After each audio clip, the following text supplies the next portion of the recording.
I did forget to mention one thing in part one. Um, that if you intone words strangely, and words like strange and natural, we have to put air quotes on because they're not. If you're coming to it from a different language, if you know, in some intrinsic way, they're not natural. These are learned things.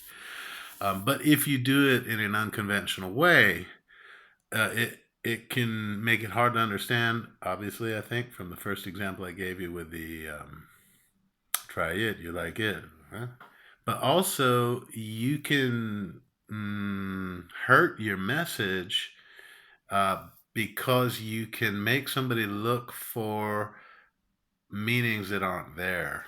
Because there is something called contrastive stress, and that is basically when we don't follow the usual rules that I'll tell you about maybe another time, that you can learn about intonation.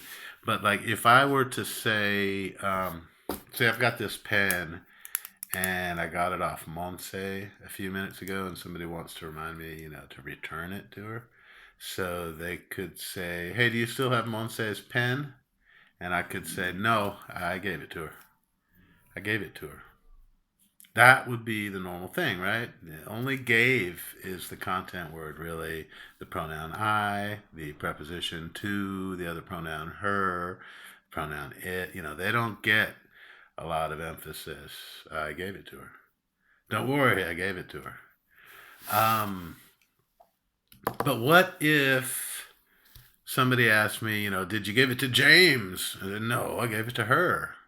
Now I'm going to emphasize her because it's a contrast, not James, her. See? No, I don't have to shout it, not James, her. Don't shout it. That's not the kind of stress. You stress people out that way. That it produces the wrong kind of stress. Um, to her.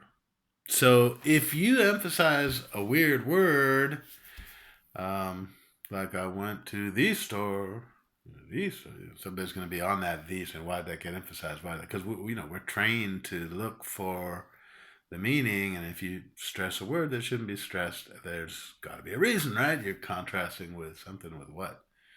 The store, oh, the only store, or not a store. So